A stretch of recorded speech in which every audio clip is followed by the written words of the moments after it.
I just heard the blog talk. Oh, there we go. Broadcasting from Cincinnati, you're listening to the Ringside Reporter podcast. All the news from the world of boxing right here. Well, I'm talking to you the way I want to talk to you. Now, here's your host, Eric Lorda.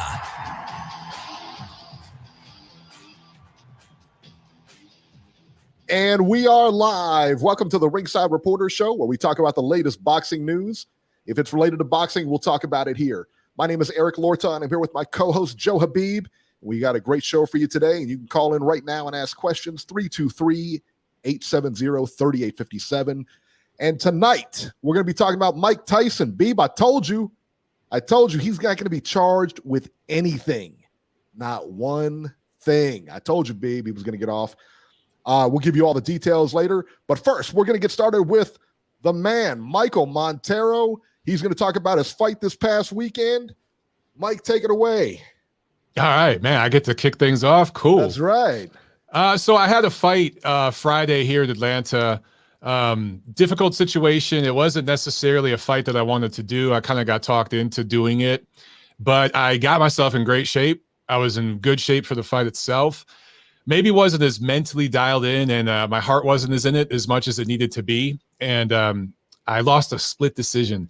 I came out flat. My opponent landed a couple of good shots in the first round, and I just didn't throw enough in the first round. I clearly lost. Came back in the second round and took it to him. Backed him up a few times, hurt him a few times, buzzed him a few times. I thought I took the second, but it was close. In the third, I got the knockdown, standing 8 count, I should say, and almost stopped him. And I was fighting at his home turf in his home gym. He was the red corner. It was kind of weird, man, because I had beat this guy previously, but I walked out first. I got announced first. So I kind of made a lot of compromises going in. No excuses, though. I was flat in that first round. And they say in the amateurs, if you lose the first round, 90% of the time you're going to lose the fight. And even though I worked my way back into it, and a lot of people came up and said, "Dude, I thought you eked that fight out." I get left it in the judge's hands, and I lost by split decision. So it's all good. I'm disappointed. I'm not devastated though. And in the past, when if I had lost in the past, this is my first loss, I would have been devastated. Dude, I wouldn't have left my house for a week. I'm disappointed, but I'm not. I don't have that devastated feeling. So something in my heart is changing, and I think it might be because my wife's pregnant and there's a lot of different things going on in my life that, and I'm about to be 43. Maybe I'm just getting old and soft, but I don't know. I got to think about it. Do I want to run it back one more time? And if I want to run it back, is it because I want to do it for me, or is it my ego talking? Because if it's my ego talking, I got to silence that shit. I got to turn it off, Yeah. Let me ask you a question, because Beeb, you said you had watched it and you had scored the fight for Montero's opponent. What did you think that he did? Because you had said beforehand, now Beeb had said beforehand, watching the video of your last fight, that he thought your jab was like a little bit lazy. Totally false. Totally that it's a lazy jab. It was lazy in the first round Friday. I got to go in the second round, but the first round Friday, it was lazy, so man. Beeb, if you could take us through this critique again, Beeb. Did you take us through this? I want to see the fight, man. I haven't seen it. Yeah, that's the thing. Yeah. They did not broadcast it like the last one, but apparently somebody did film it. So I'll get video, I think, at some point. The only video I have right now is like really bad phone videos. That it just doesn't look very good. My wife took some videos and a few friends did, but they mostly just got like clips, and it's mostly clips of just me doing good stuff. It's not the clips of my opponent doing good stuff. So I want to get the whole story, you know what I'm saying? So if and when I get the video, I'll post it on my channel. Yeah. Awesome. So was the guy tougher than you expected, or was it just and his name's John Ochoa. It's the guy I fought before.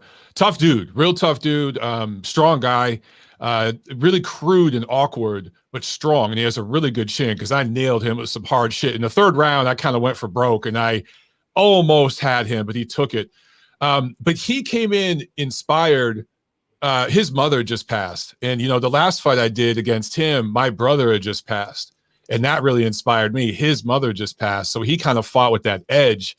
And he came out in the first round. And the last fight we had, he was all right hand. So I came out just looking at the right hand. He had the left hook this time. So he got a couple left hooks, and you could see, right, he got one left hook right there. And I was like, oh, shit, okay, he's got a left hand now. And it took me a minute to kind of adjust. And once I got in my groove in the second and especially the third, I was good. If we had another round or two, that was it. I was going to stop him. But it was giving up that first round, dude, and you just can't do that. So it's 100% on me. It is what it is, but he definitely fought better. He really did. I got to give him credit. Now, was this the same guy? This was a rematch of your first one? This is the same guy? I gotcha.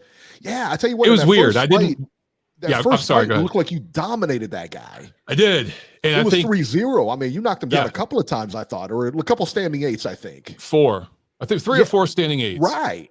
So coming into this one, so this was a charity event that this group did to help like a youth development program. It's funded a youth development program and they help with the homeless and stuff. So when they told me about it, I was like, cool, sign me up. They couldn't find an old person, a fellow old guy like me on short notice. So they said, yo, do you want to run it back with this one guy? And I thought, because I kind of got to know him afterwards, and he's a nice guy and everything. And it's like, I don't know if I want to run this back against him. And it's in his home gym. He's going to have the home field advantage. It was the same judges, obviously the same commission people. So they remembered me tapping his ass a few months back. So when I saw him be a little better, I think that's what swayed a couple of judges in that second round, even though I really thought I took it. Even the promoter came over to me and said, hey, Mike, between me and you, I thought you won that fight. So it is what it is. How old is this gentleman? Is he the same age as you? Or Same age as me. Has he been regularly fighting? Has he been more active than you? Or yes. So this is what he told me. He came up to me after the fight and said, Mike, look, you inspired me after that last fight. I knew I needed to get better. I've been in the gym nonstop, sparring, getting ready. And then when his mother passed, I mean, that was another thing. And I took a few months off. I think I told you guys, I fought that last one injured. I had a torn left pectoral muscle and a strained, I think, labrum ligament. I can't remember the name of the ligament in my shoulder. It's a labrum. That's it. Yeah. Beeb torn his too. I strained it. Beeb tore his labia. I didn't tear it. That's what he tore. But I had to sit on my butt for a few months. Yeah, that's tough. And then, every time you twist your wrist when you throw a punch, you feel that little pinch in your shoulder, right? Like right here. And then it spread down, dude. It spread down to my elbow and then down to the wrist, right? Because it carries, you start messing up other shit, right? It's connected to the bicep tendon. Yes. Horrible. So it just, I wasn't in shape. Before the weigh-in, a day before the weigh-in, I went and got a DexaFit scan where they do your body fat, they do all that shit, and I was right where I wanted to be. Since January, I've gained 8 pounds of muscle, lost 7 pounds of fat. It's just right where I needed to be. Felt real good. I came in a couple pounds heavier this time with a little more muscle. He came in 10 pounds heavier, all muscle. So he really, really wanted this. What was the weight for this fight for you? 212?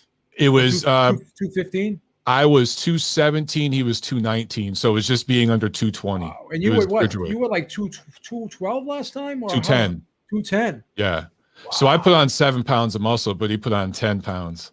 Wow. So we were both kind of going for the KO. And did he feel stronger this time than he did last time? I pushed him back, but I'll tell you what it was. In the first round, he just came right out and was aggressive. And I was like, oh shit, okay, I got to fight. I just kind of was just not there. I was just kind of flat. We were the first fight of the night. And right after we got announced into the ring, the ring doctor wasn't there. We had to wait like 10 minutes for the ring doctor. Oh, I see that comment. That's awesome. Beeb's been retired for 23 years. Beeb's too fast for me, man. Beeb's too fast for me. I don't want none of that. No way. But it was just, again, he felt strong. He felt sturdy, but I pushed him a few times in the clinch. I moved him. He did a couple of smart things, though. I hurt him pretty bad in the second round at one point, and he grabbed me and just kind of we wrestled into the ropes. So he grabbed me a few times. Where last time he kind of just backed up and would shell up, and I could just kind of get on him. And I got him like that in the third, but there was a couple times where he just grabbed me and the ref came over, so I couldn't work. So he made some improvements. I gotta give it to him. That's good. Now, guys, there is a groundswell. There's a groundswell in the chat. There's been a groundswell since this whole thing has gone on now. Tommy Boxeo, Notorious VC, they've all been. You see what they're trying to do, Beeb? I know you're half Italian. They're trying to get the two Italians to fight each other. You see, never gonna happen. They're trying to get this to happen. Beeb, you've said that Montero has a lazy jab in the past. Never. You said that he was that's not right, man. That's never not cool, say that. man. Never said that. And that I'm just saying, the man is right here. That's blasphemy. I mean, I think if anybody, I think we can get this going, Beeb. No, come on. Maybe we could do a pay-per-view on YouTube right here on your channel. Are you hearing this, Beeb? He said pay-per-view on YouTube. Are you hearing this? Do you want me to be disabled and you have to do this show? You'll have to do this show by yourself? You'll have to do this show by yourself for the rest of your life? I have a contract here. I don't know that would be that bad. Can you do it alone? You have a contract with Beeb Industries, right? You got like a lock solid contract with us, all right? I got a contract here. I can't give it up. Yeah, contract. Wait till you're 52, Mike. Oh my God, I'll be 53 in December, man. Oh my God, you look great, man. He looks the same age. You guys look the same age, but you look great.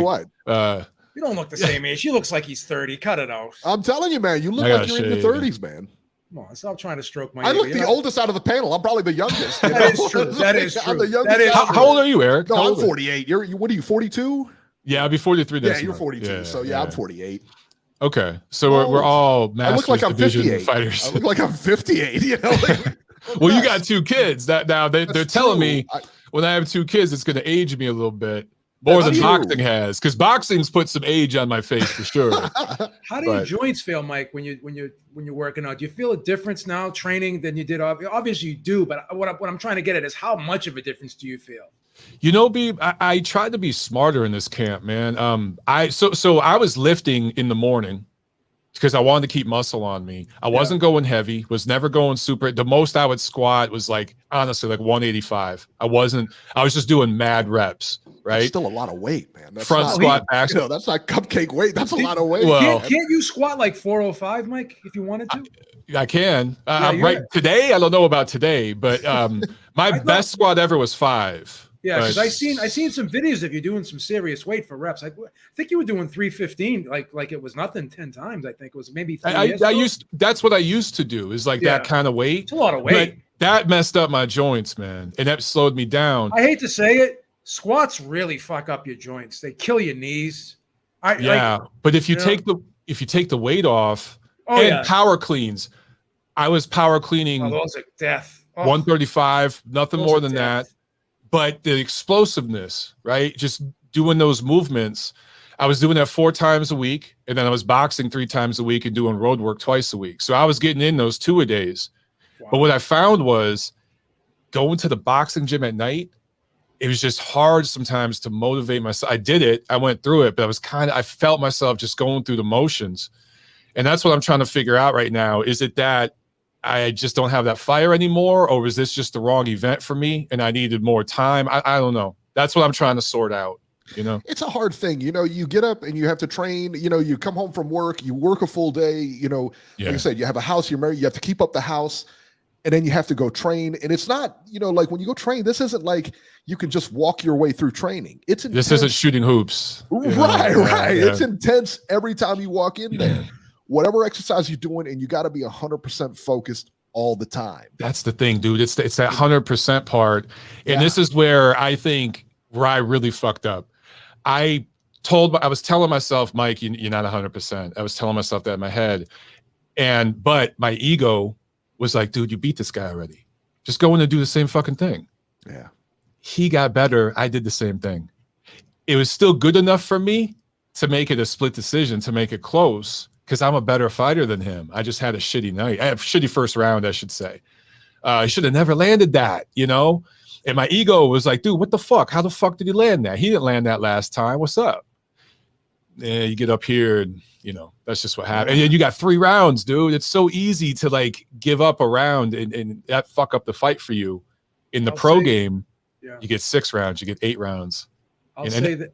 I'll say this. Sorry to interrupt you. I'll say this. If you're thinking about fighting him again, try to do it as soon as possible, because the more time you wait, you're not going to want to do it. You think so? And then you know what'll happen? Yeah. You'll regret if you don't fight him again, and then time goes on, and you might say to yourself, "Damn, I should have fought him again." I would give yourself maybe 2 weeks, right? And then I would think everything over. Just say to yourself, you know what? I'm a better fighter than him. Wasn't my best night, and I still got a split decision. Arguably, I still won the fight. Let's do a third one, and that will be my last fight. Now I can concentrate on my family. That's just what go in knowing this is the last one. Yeah, you know. Now do this for your dedicate this fight to your baby. That, and use that for motivation. I have a feeling you're gonna have twins. I don't know why. I just have a feeling. Oh, no shit. Yeah, dude, I have a feeling you're gonna have twins. I would love that. My wife, because I've told her, I'm like, dude, we can knock out 2 of them at the same time, and she's like, no, I don't want that shit. This is my prediction. You're gonna have twins, and listen. Dude, that'd be awesome. Listen to this one. One's gonna be a boy, and one's gonna be a girl. No shit. That's what I think's gonna happen. That'd be awesome, bro. Yeah, because we want 2, so ours are 11 months apart. Ours are 11 months apart. Wow. And that's kind of the way. If you don't have twins, that's the way to do it, because like you're in formula. Once you're out of formula for both, then you're out of it for both. You know what I mean? Or out of diapers, or whatever the case. You know, it's because it's the first year that's the hard part, right? Where my God, you don't leave the house and shit. That's gonna be hard for me, man. I remember, it's just like the cost, I think, alone is like, I remember going to like Sam's Club, and I would go in there, I would buy formula, I would buy diapers. As soon as you walked in there, that's like over $100. You haven't bought anything else. You've bought those 2 things. You haven't bought meat yet or vegetables. Anything. Yeah. Well, now they say baby formula is gone. We can't even get baby formula. So who knows whether we'll feed the kid? But do you have any like a treadmill or anything at your house? No. I got a heavy bag. I would recommend getting a treadmill, and then when like do that while you know, when you're having to take care of the baby and stuff. You can still do that and put the baby in the same room, because when you walk, it'll clear your head. It'll make you feel nice and calm and relaxed, and it won't make you miss some of the things, like in terms of working out, you're gonna miss. Because I bought a treadmill. I bought a treadmill, and I put it like near a TV, and I just watch TV, whatever. It really is good to relieve a lot of stress, and it really clears your head. Yeah. Thanks, man. Yeah, I might do that, because you don't even have to run on it. You can walk on it. Yeah, you'll need something. I mean, you need something to keep your mind busy, stimulated. You always hear people say, like, when you have a newborn and stuff, it's always, oh, we can't do this, we can't do that, or it's just, it's stressful, but it's stressful in a different way. It's not in a bad way, right? You know what I mean? And it's a good stress, right? It's a good stress, and like, you still do stuff, you still do. Because you still have your life and your routine. It'll be interrupted a little bit, but you still have your routine and stuff like that. It's not. We're not going to be the type of people that just become assholes and never leave the house again. I do have those friends that had kids and they completely changed overnight. And I'm like, dude, let's hit the brewery. Bring the kid. The kid will pass out in the stroller. No, we can't. We have to be quiet. Turn down the TV. What the fuck is that? No, I'm taking the kid to the brewery. We're taking the kid out, man. That's what we're doing. Yeah. If you ask my wife, she'll tell you. Like, you ask me, I know my 2, they slept through the night 2 weeks into it, man. No shit. Slept through the week. Well, at least I slept through the night 2 weeks into it. My wife will say something different, but I mean, I slept through the night 2 weeks into it. So the hardest part is, my family's in Detroit. Her family's in San Diego. We're in Atlanta now, so we don't have family here. So that's going to be the hard part. We got to do everything ourselves, and that's why, I'm just so focused on wanting to get a bunch of things done first before Lisa says you're on crack. Dude, that's awesome. That's hilarious. Lisa's the best. I could tell who runs that house. I could tell who runs that house. Absolutely runs the house. No question about that. Calls me up every day crying. I believe it. Get him out of here, will you, babe? Can't you guys do a show today, or just get him out of my hair? Oh God. Oh man. Well, Mike, man, we're gonna let you go, man. Congratulations. Listen, congratulations on your fight this weekend. Win or lose doesn't matter. I mean, you got in there. That's a dream anyway, just to get in there and fight. Yeah. But even more so, man. Congratulations on your new baby coming October, I guess. And yes, man, we're just happy for you, man. Really happy for you. Yeah, thank you so much, guys. I appreciate it. And to my team and all my supporters, I just want to say thank you. And again, I'm disappointed that I started flat, but then I'm trying to remind myself, dude, I finished strong. There's a lot of guys after the bad first round find a way out of there. And, I never got hurt, never backed up, took it to him. It just came up a little short. It just is what it is. So I feel good. Yeah. And I mean, hey, 3 people thought when 2 of the 3 thought you came up short. One, you know what I mean? Split decision. One had it right. A lot of people, one had it right. A lot of people came up to you afterwards. The other 2 tried to Dimitri Bivol me or Canelo Alvarez me, man. Canelo, you scored a standing 8, and unfortunately doesn't really amount to nothing in the amateurs. Yeah. Right? Yeah, because if that would have been a 10-8 round, boom, 10-8 good. Round, that's what I mean? Yeah, that's game over. The one Do thing, they score them 10-8 rounds or 10-9 rounds? You have to really, really beat the brakes off somebody, Yeah. But the one thing I was going to say is I train with a lot of pros, and it has me I do 3-minute rounds. I'm working on science. I'm working on setting up shots. In the amateurs, if I could give anybody out there any advice, what I learned this time the hard way is you just got to fuck craft, fuck science. Just go out there and throw punches. Yeah. If I would have done that, if I would have thrown 5 more punches in one of those rounds, boom, I win the fight. It's that simple. That's why I'm beating myself up. You got to just go out there and throw punches in the amateurs. It ain't about that pro style trying to be pretty. It doesn't work in the amateurs, Yeah. So I learned that lesson this time. Yeah, I see you on Facebook, and you had that picture with you, and I guess that we were sparring partners or whatever. There's like 4 or 5 of them. Those guys are huge, man. Yeah. Those guys are big huge. Motherfuckers. And they're a lot younger and stronger than me, man. So I was looking at them like, my God, taking punches from those dudes. Oh God. When I went into the fight, even though my opponent landed some shots, I'm like, okay, whatever. Let's keep going. I just didn't throw enough early on. That's the only problem. So yeah. I mean, hey, you're a winner either way, man. So doesn't even appreciate matter. That, brothers. Thanks, guys. Matter. All right, man. You have a good one, and we'll talk to you soon. All right. You too. We'll do it again soon. All right. Absolutely, man. All right. Peace. Man. So big groundswell, B. They want to see they want to see you and Montero get it on, man. What's going on? That would never happen. Wow, you think you would just steamroll him, huh? Hey, you might, man. I don't know. Hey, listen, man. You told me prior to him coming on that he had a lazy jab. And listen, you're the one that breaks down fights here, not me. I mean, you break down the fights. Listen, man, I think you got a good shot, man. He could find me with one arm, and he'd still beat me right now. Please. I'm struggling to get out of bed in the morning now. Isn't it the case where you just wake up and something hurts? Like my knee was hurting. I'm like, man, what is going on? Everything, man. It's always something. I got a bunion too on my right foot. That aggravates me. There's a lot of things that go on here. I tell you, I went to the doctor a couple of months ago, and the lady, the doctor there was like a nurse practitioner. It wasn't really like a doctor. I was there for something else too, And she was like, yeah, I think you might have arthritis. And I'm like, arthritis? What are you talking about? I'm only 48. She was like, well, you're not a spring chicken anymore. Like, what? I'm like, come on, man. I'm like, wow. How about having an X-ray done on your right knee and someone telling you got the knee of a 70-year-old? What's worse? Fucking worse. What's worse than that, brother? You're talking about arthritis. I had arthritis freaking 20 years ago, for Christ's sakes. We sound like that movie. Wrist. I got you remember that movie, Grumpy Old neck. Man? You remember that movie, Grumpy Old Man, when they're sitting there and they're going over their conditions, trying to like one up each other on their conditions? About it. I've given up on that. I don't even want to talk about it. I'll get depressed. But at least I can still go to the gym and work out and walk, and that's a big part. I could do a lot. I could do a lot more than some people. So absolutely, I'm thankful. I'm fortunate. I would say. Yeah, for sure, man, for sure.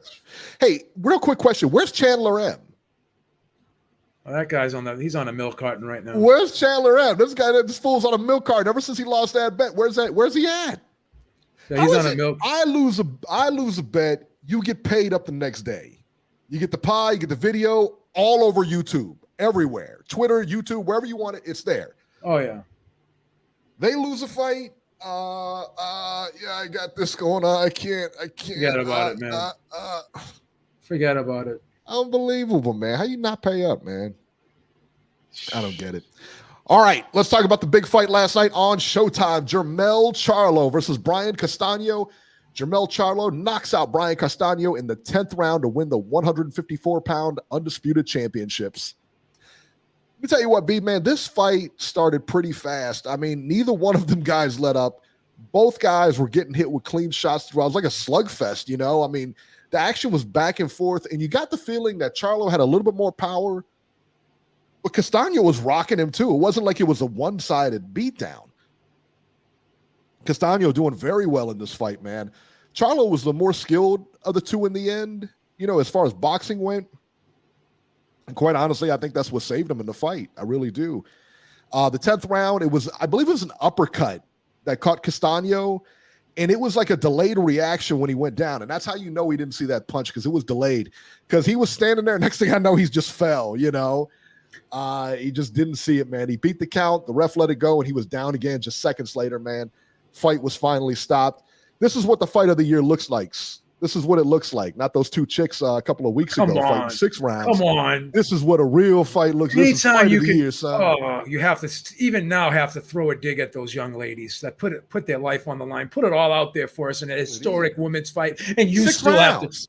have to. It didn't even go 6 rounds, son. Please. Yeah, you know, I thought the fight last night for 6 rounds was competitive, but then you got the sense that Charlo was pulling away from the 7th round on, right? The big thing here was Charlo's movement. He wasn't allowing himself to get stuck on the ropes and stuck in the corners. He was gauging the range pretty nicely. Every time Castano got close, Charlo would kind of step around and circle him and step off to the side. He didn't allow Castano to get established in the pocket and get those shots off, right? So I thought even though Charlo, I felt, was really wound up during the buildup for this fight, I thought he was bringing a lot of emotion in there. On the night of the fight, he was actually relaxed, as Jim Gray mentioned that in the post-fight interview. He's very relaxed. He fought a really, really comprehensive, skillful type fight. He had a great game plan. He said, I'm the bigger guy. I'm going to use my height and reach. I'm going to keep the distance. I'm going to move. And another big thing that I thought was a huge difference in this fight, he wasn't loading up with his shots. He was just trying to set the shots up, place them, land, right? He's looking to just land combinations, and he would mix a hard one in every now and then. And that hook, I think that was almost like a half hook, half uppercut. It was almost like a short check hook type punch in the 10th round. And it was so beautiful how he did that, because it was like a catch and shoot. And I talked about this morning on a video I did. He had such a small space to land that shot. And he was really hemmed up there in terms of distance. He didn't have much space to work with. And it was just amazing how he was able to thread that needle and squeeze that shot off and get so much power on that shot. And he hit him right in the temple area, like the side of the temple, top of the head, like side of the head, like in the top side of the head. And that right then and there, you could see that just takes the equilibrium away from a fighter. And when he got up, he had no legs. I thought the ref, he should have just waved it off the way he went. Like, he took him so long to get up, and when he got up, he kind of had that glazed look in his eyes, and then he's like telling him to walk. I mean, it was pretty elementary that if that fight continued, he was going to get hurt. But I really was impressed with Charlo. I thought he fought a very intelligent, disciplined fight. I thought he was relaxed, and the reason why he impressed me so much is this was the best fight I've ever seen him fight. This was his best performance in terms of, he showed us everything in this fight. He showed a lot of versatility. He made a lot of adjustments here, and he did it against arguably the best fighter he's ever fought. You could argue that, right? And he made history. This was just a great fight all around. And it's just funny. I mentioned it this morning. Like, he become undisputed, but he was still angry. He still had a lot of fire, a lot of hostility was still pent up inside this young man. It's like, dude, what's wrong with that dude, man? You just won. Like, fuck everybody else. Like, you ain't gonna worry about that. You won. You're undisputed now. You're the first undisputed junior middleweight champion in the 4-belt era. Yeah. There hasn't been one in 18 years since the WBO. Who was the last one? Terry Norris? There's never been one in the 4-belt era. No, not the 4-belt era, but like the 2 or 3-belt era. 3-belt era. I'm gonna have to look that up. I know Terry Norris unified, but I'm not 100% sure if he had all 3. If he had all of them, okay. I have to go back and look. I'll have to research that because off the top of my head, I can't really tell you. If anyone in the chat knows, I'd love to know. I'm gonna have to look that up though, and I'm gonna find that out. Mr. Vegas in the chat said that he what was it? He had him up 8-1. He had Charlo up 8-1, and I found it interesting because one of the judges had him up 8-1 also. So yeah. it was one of those fights where kind of what you liked, I think it was kind of what you liked and what you didn't like as far as Mike Coppinger had Castano up. Is that what he was mad about? Because he had Castano up? No, because Mike Coppinger works for ESPN and he's really mad because he says Coppinger hates on him and he's like mad because ESPN won't put him on their pound for pound list. And he's covering your fight, son. It's like, who gives a fuck about the pound for pound list? I mean, he's covering your fight. You want press? He's giving you press. This is why you guys aren't you're not a household name. Like it or not, you can be, the Undisputed. They're not household names. Yeah. You get on the press, they can make that happen for you. I had it like 6-3 for Charlo. I could see 5-4, maybe. I don't know. I had it like 6-3 for Charlo. I thought it was I kind of agreed with Steve Farhood's scorecard. My scorecard was very similar to his. Let me see what I had at the end of the fight here. But I thought it was competitive for the first 6, and then, like I said, Charlo pulled away. 85-86 Castano at the time of the stoppage I had. All right. I had it real close. Okay. I think Coppinger had it a little bit wider than you, but he had Castano up, and I think that didn't sit well with Charlo either. I guess I don't know. So I mean, is Charlo a pound for pound fighter? I hate pound for pound, but right. if you ask me, is he among the best fighters in the world? Based off of what I saw yesterday, I have to say that's a hard yes. Is it though? I mean, the guy lost again. To Tony Harrison. It's subjective, brother. Tony Harrison's a great fighter. Don't get me wrong, but he lost. Sure, we all thought, he lost that fight. Yeah, Winky. He comes back and wins. What a Winky? Winky Wright. That's correct. Yeah, he was the last sense. Undisputed. Yep. Thank you so much, Maestro. I forgot about him. Yeah, it was Winky Wright. Man, Winky's a legend too, man. Yeah, and that was back. Was that back in the early 2000s? I think. I think that was like around. That guy was so good. Yeah, 2003-ish, maybe 2004-ish. That was like a long time ago, brother. I'm sorry to interrupt you. Go ahead. No, that guy was so good. I'm just thinking about Winky Wright, man. That guy was really good. Amazing. Yeah, so we got, like I said, man, it just depends on what you like. All the judges, every judge had him up. Every judge had Charlo up, though. So Nacho had Castano up 5-4 too. Wow, okay. Yeah. So like I said, man, it just depends on what you like and what you're looking for, and that's what's okay. So in wrestling, in not pro wrestling, I'm talking about amateur wrestling, right? You never hear about anybody getting robbed. You know what I'm saying? Because they got points for everything they do. You never hear about it. They takedowns worth so much, whatever. You never hear about anybody getting robbed. And that, you talk about subjective. I mean, that looks as subjective as you. I mean, how could you possibly watch these two and say who? But now you watch these two fight, and it's all subjective. So it's like, I wish there was a way to break it down. I wish there was a way to break that scoring down. Well, I've said this before, and I've talked to another. There's a Davey Boy Essex. Remember him? He used to. He talks to me a lot on Facebook, and I think he brought this up, and I think I talked about this with him as well. The guy's a monster chess player, by the way. I'll tell you that. But did you ever see when the round's close? Why does it have to be 10-9? Why can't it be 10-9.5? You know what I mean? Yeah.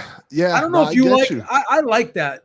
So if a guy ekes a round out and another guy dominates a round, why should they both be scored the same?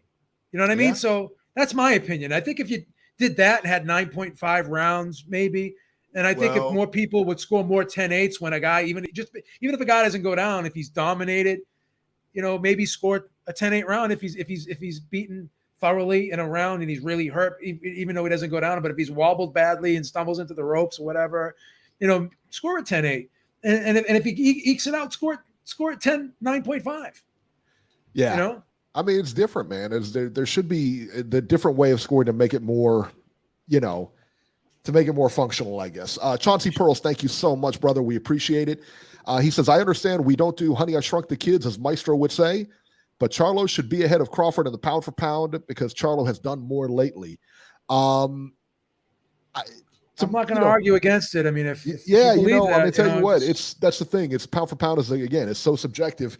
I would say no. He's been undisputed. Charlo's going to fight, or not Charlo, but Crawford's never lost, and he's fought a bunch of murderers on it. I mean, he's got a better resume. To me, he's got a better resume than Charlo does. That being said, I mean, it's not like Charlo. Listen, man, Charlo, he called himself a legend last night. He's right. He's legendary now. He's going to go in the Hall of Fame. No questions asked. Yeah. He's undisputed. You can never get that taken away from you now. Never. He's in the history part books. of history, man. That's he's in the history making books. Performance last night. That being said, I don't think he belongs above Crawford or Spence in that pound for pound argument. Can you at least put him in the bottom? I mean, again, it doesn't matter to me. I don't. Could you put him in the top 5? Yeah, I think so. I don't hate that. I don't hate him in the top 5, top 10. No, yeah. Because you think about it like, well, where does he go? Let's talk about this for a second. No, where does he go from here?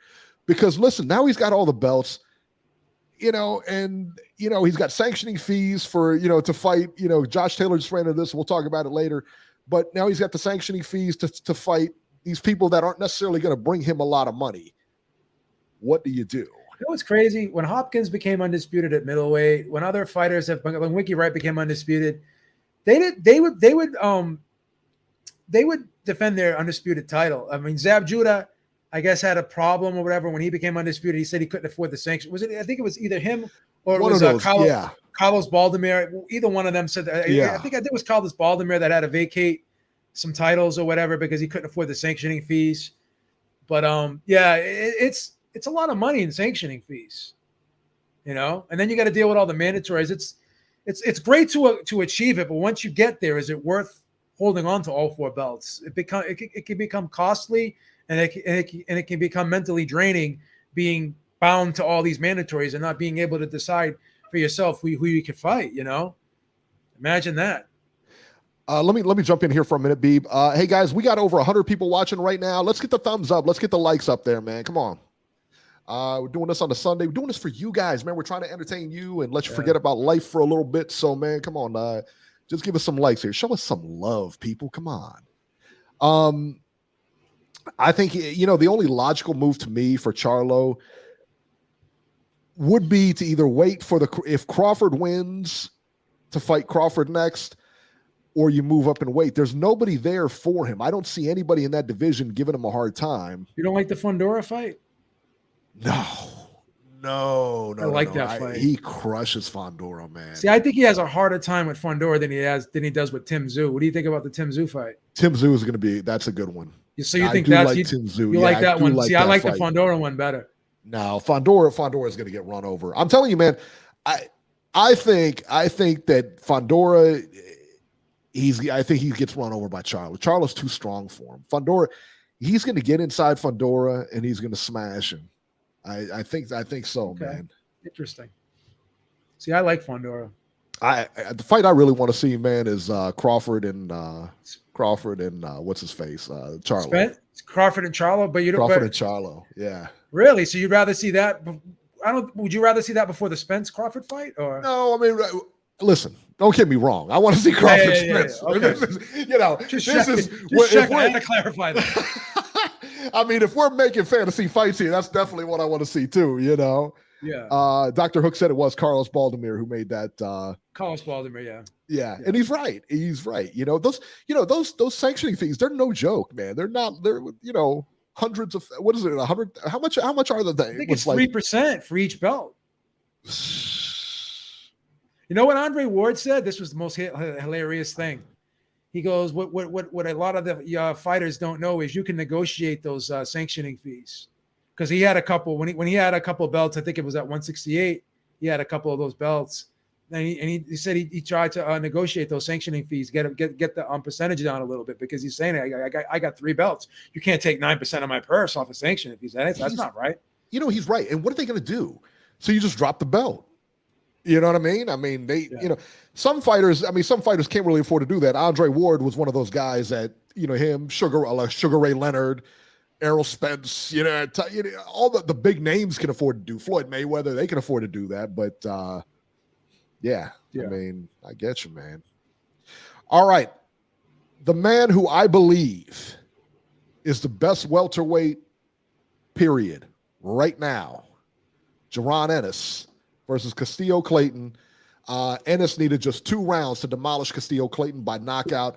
The end came in the second round as Boots landed a right hand to the temple, crumpled Clayton. I mean, he just turtled up, and that was it. Now, listen, man, I thought the shot was illegal. I thought the shot was actually behind the head when I first saw this.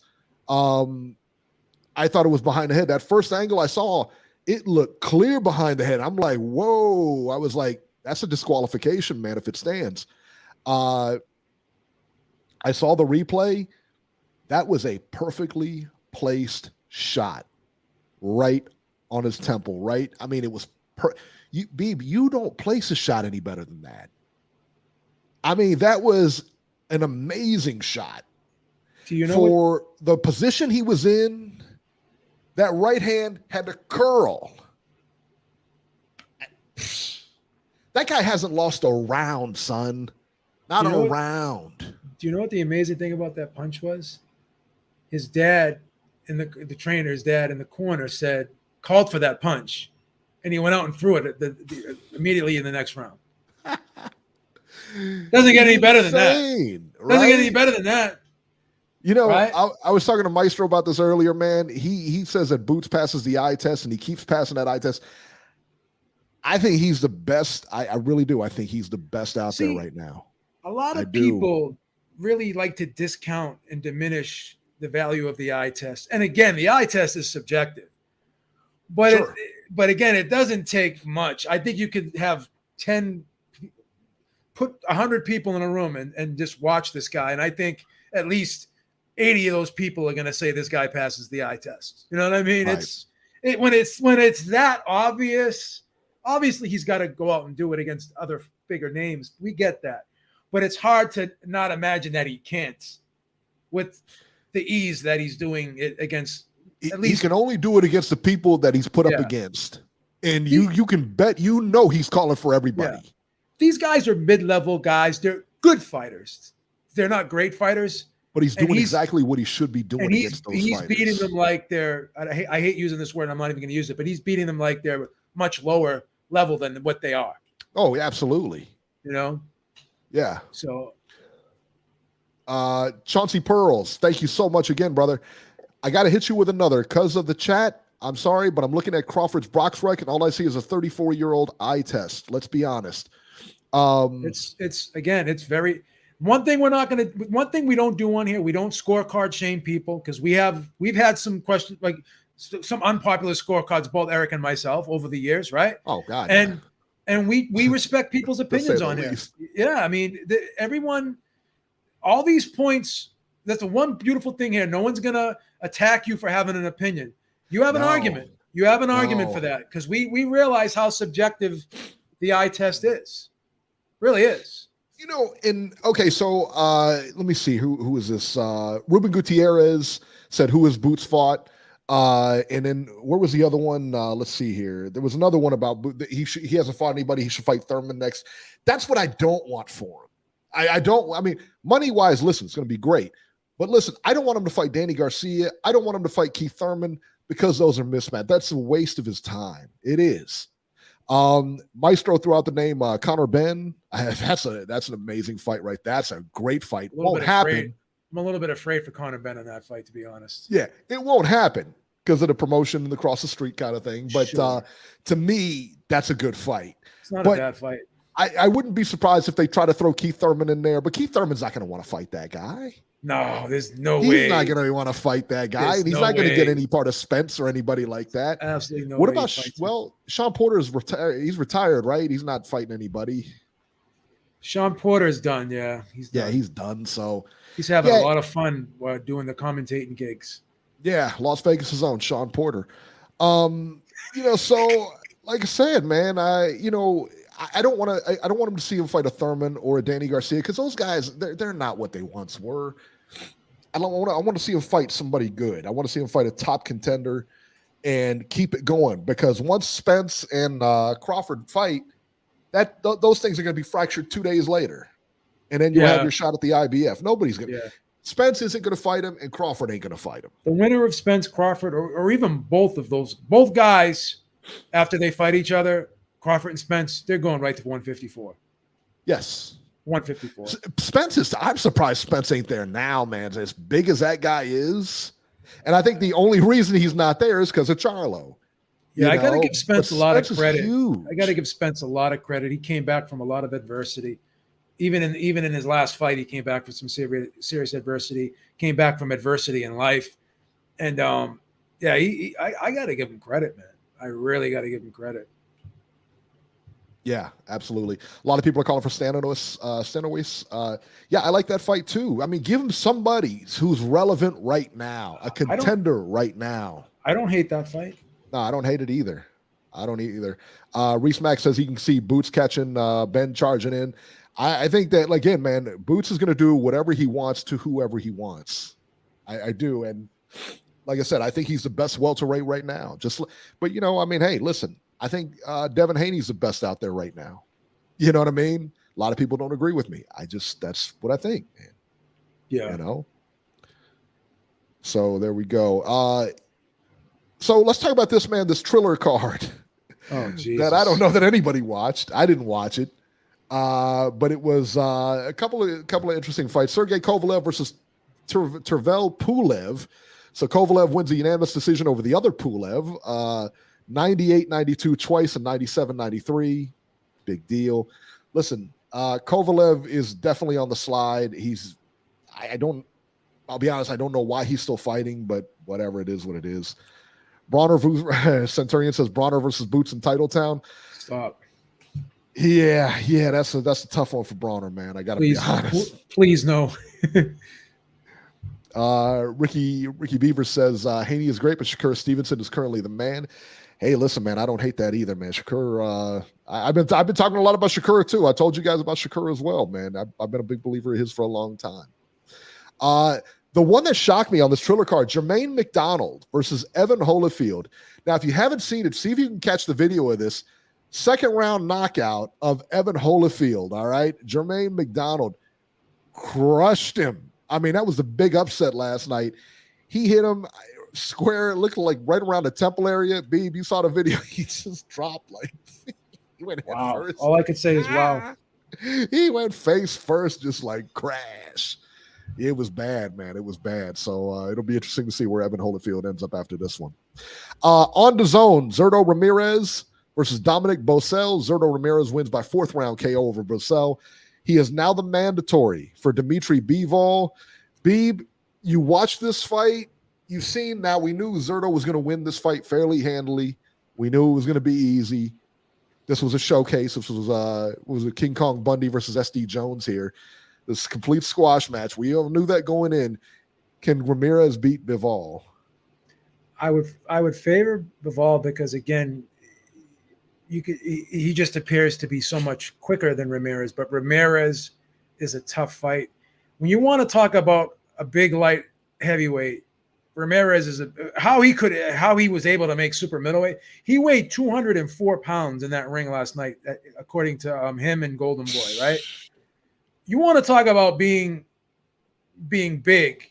That's what a big light heavyweight is. Look at him. Take that version of Zurdo Ramirez last night and put him in that version of Dimitri Bivol that fought Canelo Alvarez. You'll be able to see a totally difference there. Big difference, right? Yeah. I just think, though, he's such a strong guy and he keeps coming forward. I have a hard time thinking that that's not going to be a grueling fight for Bivol. Bivol should win the fight, but he's going to have to be in some grueling rounds to do it. You know what I mean? Yeah. Ramirez is no joke, man. Yeah, he's a really good body puncher. He's a southpaw. He's got a really sneaky left uppercut up close. And he mixes up his shots pretty well. He's a volume guy too. right? And even though he's big and he puts on a lot of weight, come fight night, and he's real heavy come fight night, he's in great condition. Yeah. He keeps coming forward, still has that fast pace, that high work rate, got a really, really stiff, heavy jab that actually pushes guys back. His jab is like a straight left, right? So it's a shotgun coming out of there. Shotgun jab, man. He throws it with some power, man. It's hard to go against Bivol, but again, it's going to be one of those fights where Bivol's going to have to put on his hard head and bring his lunch pail to work, because that's going to be a tough outing physically. Yeah. This guy is a big guy. He's strong. He can fight. He reminds me a lot of Jesse David Benavidez. David Benavidez, yeah. He reminds me a lot of him, because that guy's another guy that's big. He's dangerous. He's just a big, dangerous guy, man. Why on the earth Ramirez is not recognized more than he is, it's beyond me. Beyond me. That guy should be huge right now. I mean, undefeated. Yeah. I would favor Bivol, but it is possible. Again, I say it's possible that Ramirez could wear him down, and it's not out of the realm of possibility that he could get a late stoppage against Bivol too. Oh, absolutely. I mean, listen, man, you're talking about very, very little as far as skill wise. Their skills they're so close. You can't, nobody's going to really have a skill advantage in that fight. I would favor Bivol slightly in that area, but really, yeah, he's a really, really good fighter. But here's the advantage: size advantage, a strength advantage. I would absolutely give to. And Ramirez can fight pretty well on the inside too. And instead of throwing them wide loopy shots like Canelo was doing, he goes up. He gets in there close, and he's throwing them like right to the center mass. He's throwing them like straight away. You know what I mean? He's not looping them off to the side. He's coming like up and under, He's throwing those shots straight forward, basically. Yeah. He's not looking to hit the arms. He's looking to hit the freaking center mass. He's looking to hit the vital spots of your body, Yeah, exactly. So, all right, let's go to the phones here. 530 Robert, Ringside Robert. You're live. Hello, guys. How are you? What's happening? You take a Unison before you got on here? Not much. Not much, man. Wake up, will you, please? Be prepared when you come on here. He did. There was no energy in that at all, man. No, I'm always prepared, man. Can I tell you what happened? Can I tell you what happened with your DAZN situation with that pay-per-view? Joe, I've already heard that. Don't start, okay? I did try to call Joe Murkowski though, and it did get back to Triple G and his family. Some of the things you said, and you did cause that irritates the hell out of me. And it irritates the hell out of Triple G and his family. What you said, just so you know. Well, everyone thinks you're this sweet little old man. They don't know you got a mean streak. They don't know there's a dark side to you. They don't know that. If you don't want my opinions, don't ask for them. Be careful what you ask for. Wow. Do you call what you said to Triple G an opinion? That was a full out assault. That was a full out assault on him, wishing him anguish, wishing harm upon him, wishing harm upon another man. Well, hey, there's levels to this game, and if he steps in the ring with Canelo Alvarez, he is going to regret it. Plain and there's simple. also levels to your disgusting behavior too when it comes to wishing harm on another human being. God darn it. Wanting someone to be maimed in there. Stop it. How could you even look yourself in the mirror in the morning when you're brushing your teeth and thinking after saying those things? Robert, let me ask you a question here. Let me ask you a question. As you know, we had Mike Montero on earlier. Do you want to see the B versus Mike Montero in the ring, the real thing in the ring, baby? Do you want to see that fight happen? Considering the way that Beeb is acting right now, I would love to see it. Oh. What, would you like to see me get knocked out too, Robert?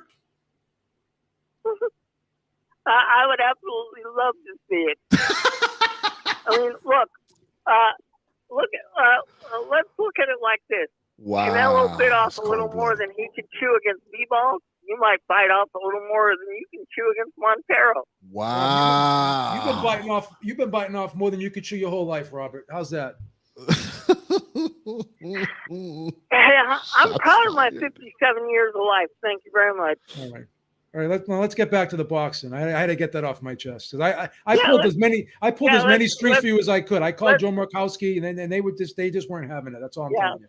Go ahead. Yeah, let's get back to boxing.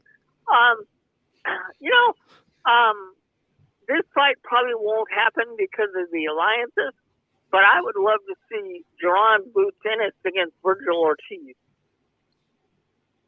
I think that's a good fight too. That's a good fight too. But I don't see it happening because of DAZN. I don't know if DAZN and PBC would ever work together. That's the problem. Yeah, I don't think so. Not for that level of a fight. I mean, nah, I don't think so. But I do feel bad for Boots. He's got to continue fighting because we don't know how long these negotiations are going to drag out with Spence and Crawford. They're not going to drag out too long because there's nothing blocking. I like what Earl. I like what Earl Spence said last night because Jim Gray said, "Well, what do you think about Boots?" I mean, he's calling you out, and Earl Spence said, "Hey, look, I was in his position in 2014 and 2015. I was doing the same thing." He said, "That's what he's supposed to do." He said, "I have no problem with that at all." That's a good thing, so Robbie. Huh? I liked what he had to. Yeah, I liked what he had to say. And as far as Gilberto, you know what? Since he came in over 200 pounds last night, he may not be at light heavyweight very, very long. Could you see him dominating the cruiser division? I can see him dominating any division right now. Division. I mean, he's a very good fighter, man.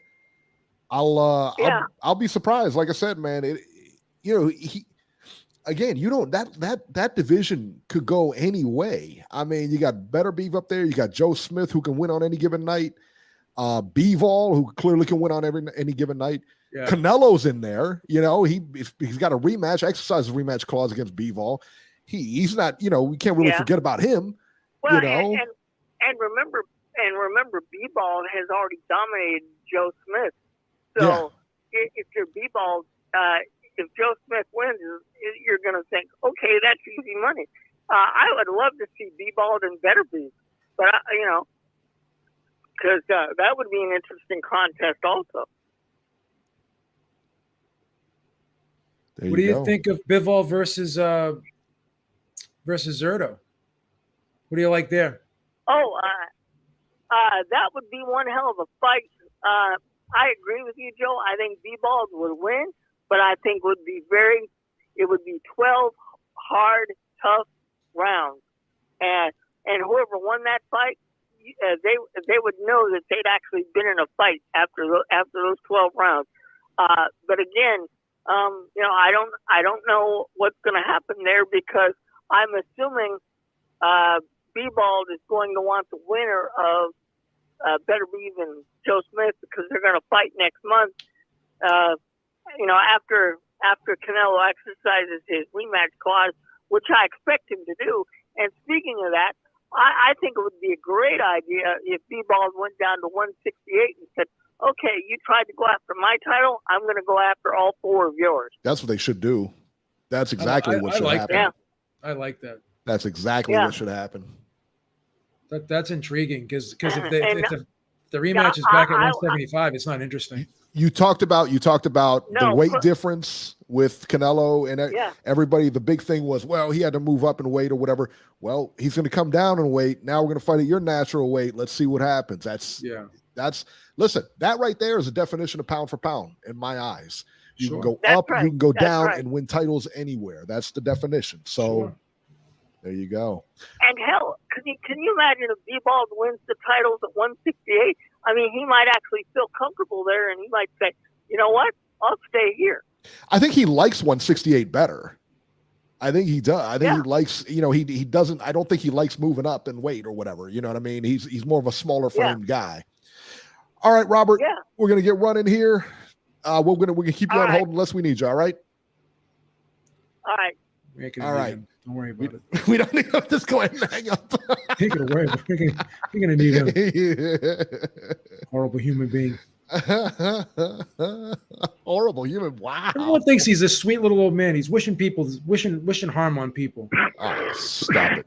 760, you're live. Are you okay? 760.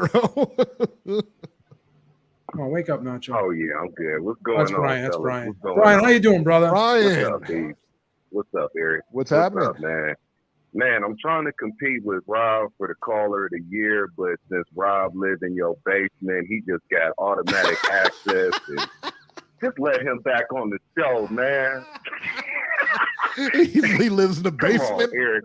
Let him back on the show so he's not a caller no more, okay? Because it's hard to compete with this dude. Ryan, you know what the Human Resources said he's not eligible for rehire because of all of the horrible things he says about people. We get so much bad publicity from all these horrible things that he says to people. He's not rehirable. I talked to Human Resources. I tried to get him back on. I can't get him back on. He's not eligible for rehire. I'm just being honest. You're being honest. I'm being honest here. He's going to be the caller of the year. He's too much.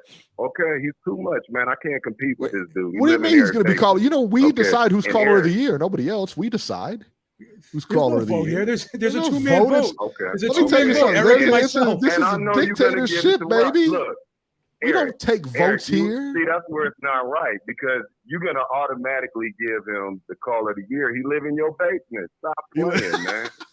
Stop playing. You ain't no spring chicken, okay? Ain't that what they told Why are you you? gonna take That is what they told me. How man. rude was that? How rude was that? I mean, of all the things, How old are you, Brian? Brian, how old are you?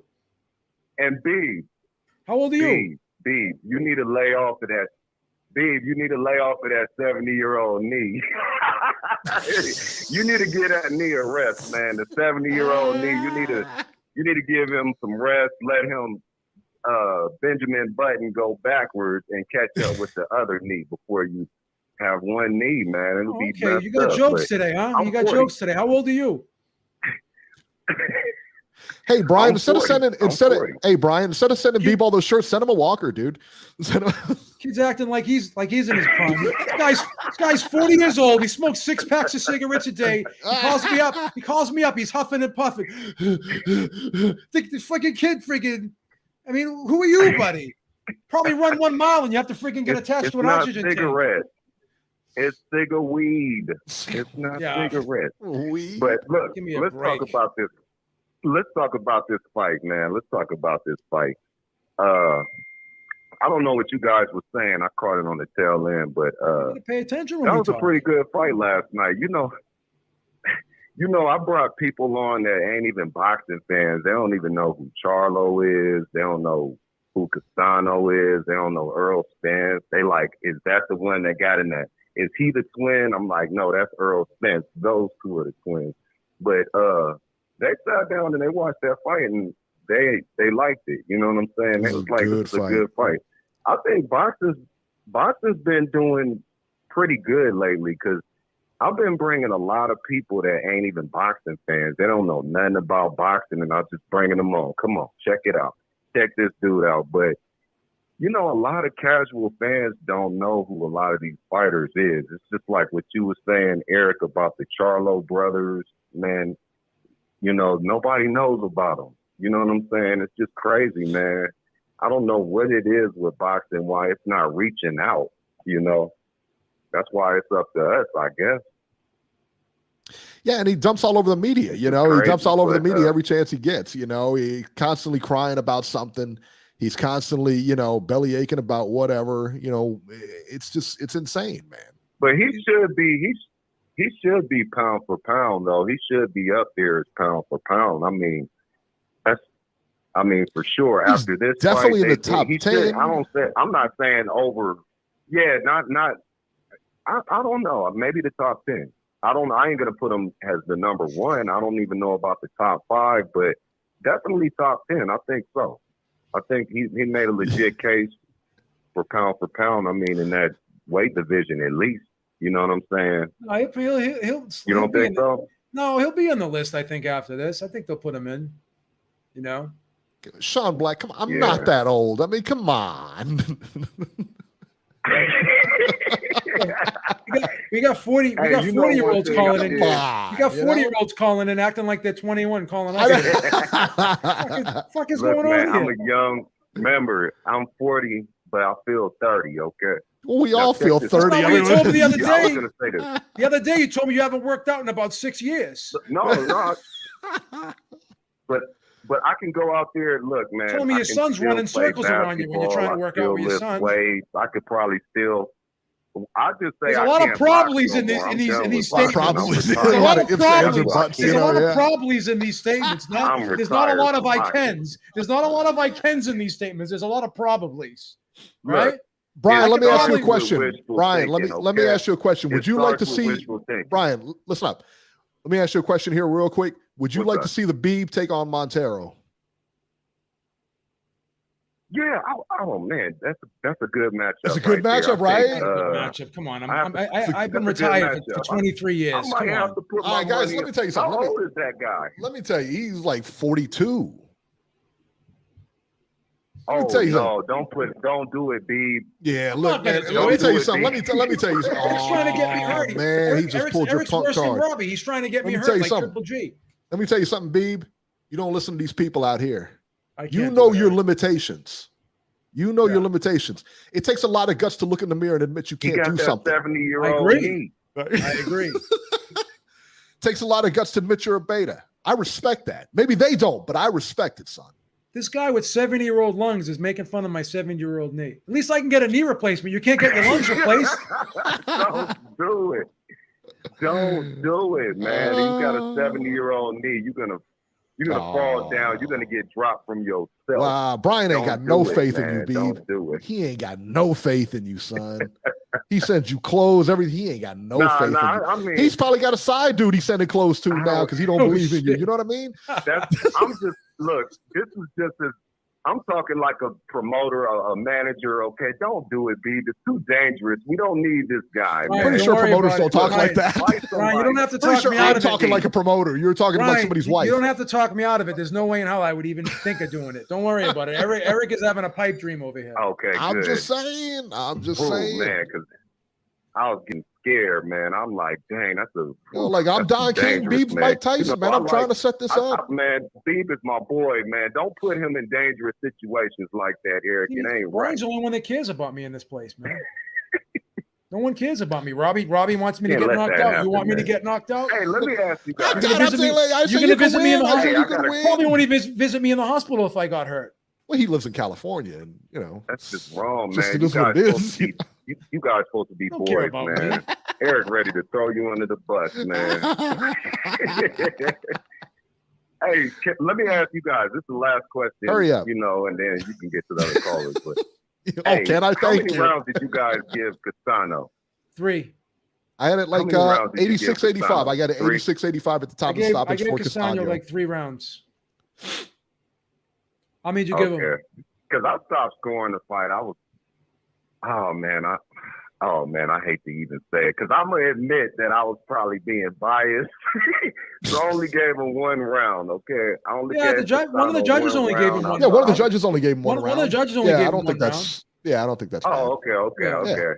Because I stopped scoring the fight. I was talking shit to myself. I said, man, you ain't doing nothing but being biased. Put the pencil down, man. That's what I was saying to you, too. Biased. Yeah, but you know what, Brian? All right, Brian, we got to get running, man. Thanks. Come on. All right, so anyway, as I was saying. No, I give him credit, though, man. If you feel like you can't score the fight objectively, then don't score it.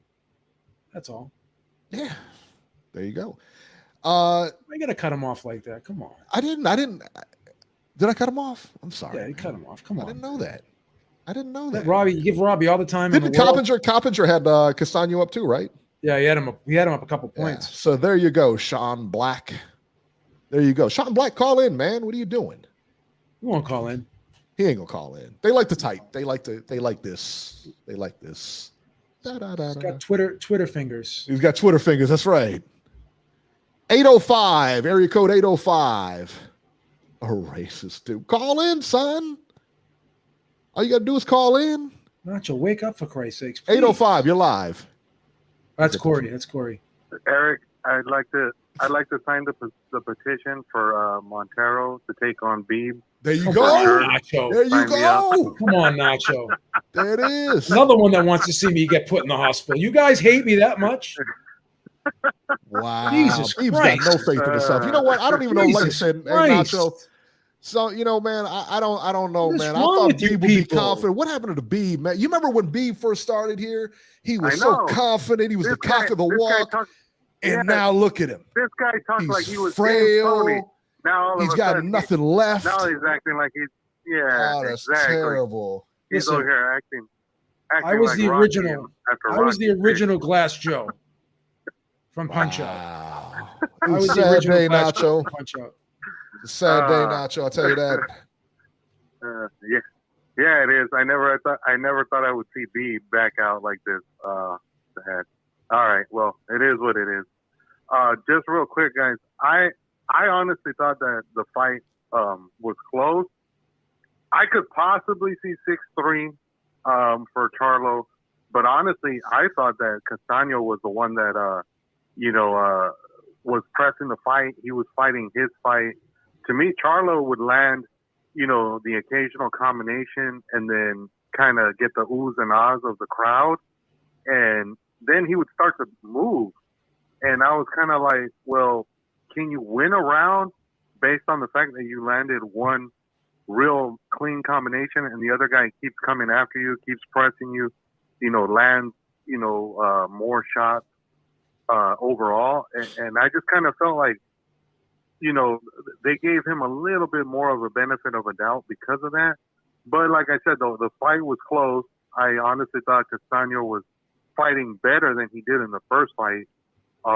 He did get caught a couple of times during the fight where you could see he had gotten, really stunned by the shots. But that last shot that dropped him, that was really surprising because I didn't really see that coming.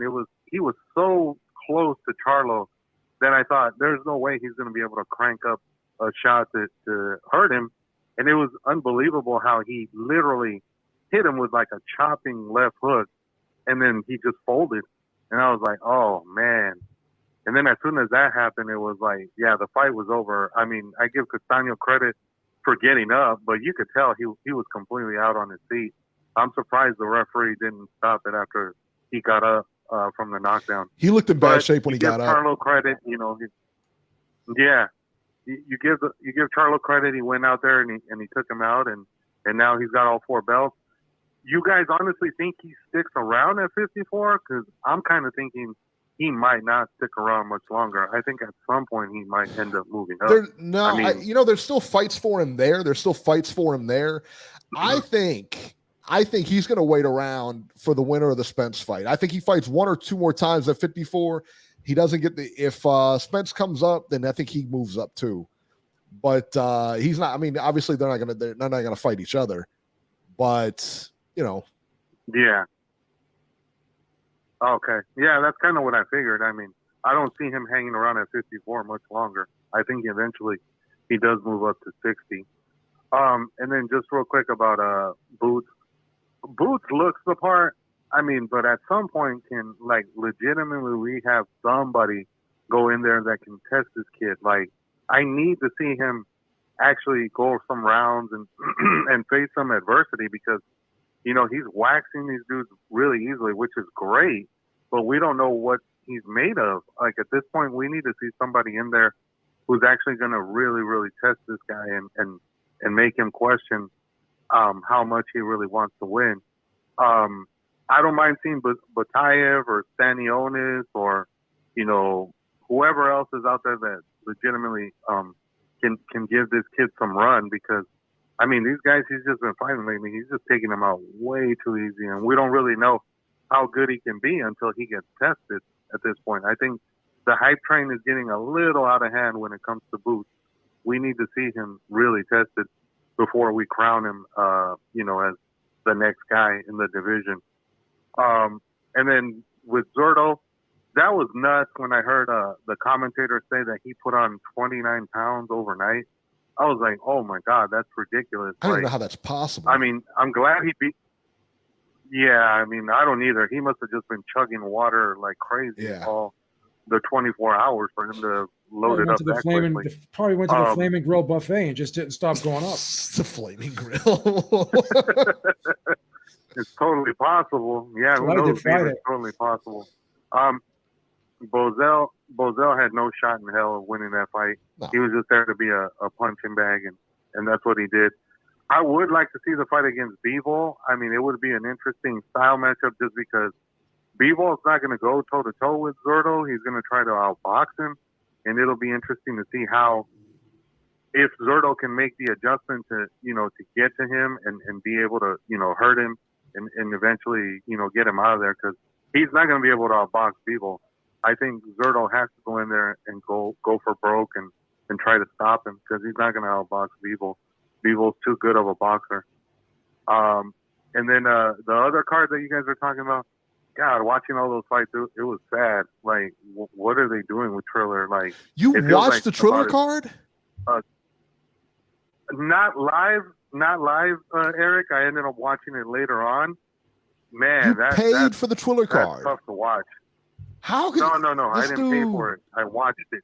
Oh, that's cold-blooded, boy. You stealing from the boxers. I watched it. Yeah. I watched it, but I didn't watch that stuff, man. That was tough to watch. Did you see that Holyfield fight? That was tough to watch. Yeah, that guy that he fought looked like he had no business being in there. Boy. And he landed that right hand and folded Evan Holyfield. That was sad. Yeah, that was tough. When did Evan Holyfield start boxing? All right, guys.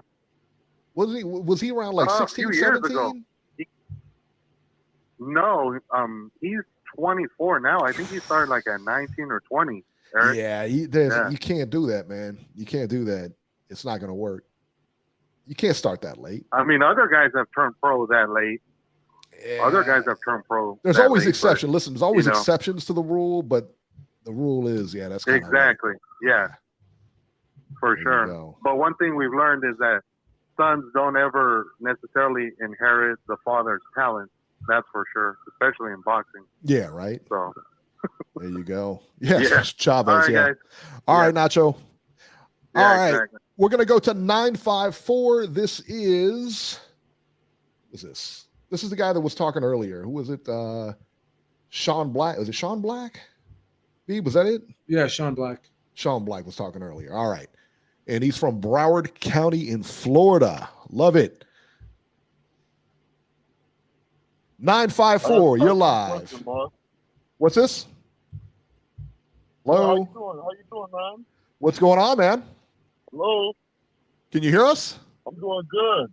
All right, so did you call me a racist? How am I a racist? Why don't you explain to me how I'm a racist? You just got a racist undertone to you, man. I got a racist undertone. What does that even mean? What does that even, what is it? Why don't you explain to me what a racist undertone is? Because I didn't, why? Because I had Castano over Charlo, then I'm a racist undertone that has racist undertones? And listen, I told you, I was listening to boss keeping up with the girls. Who cares about two little chicks? Who cares about two little chicks boxing? Like, what are you talking about? What are you talking about right now? You have a race. What are you talking about? What am I talking about? I'm watching this show. I just saw you talking about is better than boxing two little chicks. They're talking about Katie and Amanda Serrano. Yeah, so what? You were saying stuff. Yeah, so there were two broads that fought 2 weeks ago that didn't even fight 6 rounds. Okay, let me talk.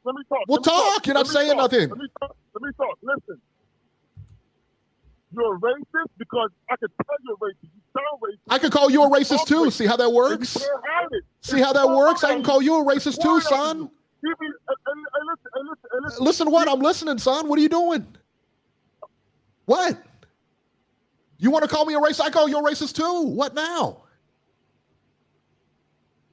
You're the one that called me Mexican and blah, blah, blah. I didn't say anything about anything. And now what? Cat got your tongue? Yeah, that's what I thought. He hung up. That's what I thought. Come in here and call me a racist, son? I think you are. That's right, Beeb. That's what happens.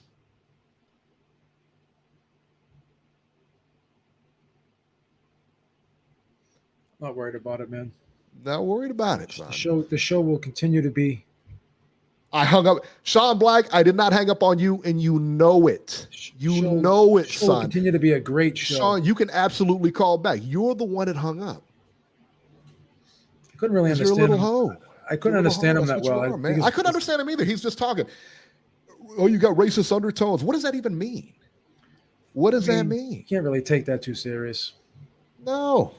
I hung up on you. Yeah, absolutely. I hung up on you. I hung up on you. That's right. All right, let's talk about the upcoming fights here. See what we got.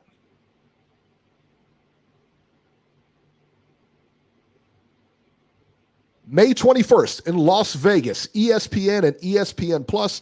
Janabek. Beeb, I'm going to butcher this name, and I know the fighter. Alamakanuli. Is that it? I have a hard time. I'll knock me out or something. I have a hard time pronouncing his name. Yeah, I do too. I just call him Janabek. Janabek, that's it. Janabek versus Danny Dignam, 12 rounds for the vacant WBO interim middleweight world title. Jamel Herring on the undercard versus Jermaine Ortiz, 10 rounds lightweights. So Janabek, that's a good fight. That's a very good fight. I can't wait to see that one. That's a tough one. May 21st in Arizona, Phoenix on Showtime. David Benavidez versus David Lemieux, 12 rounds for the vacant WBC interim super middleweight title.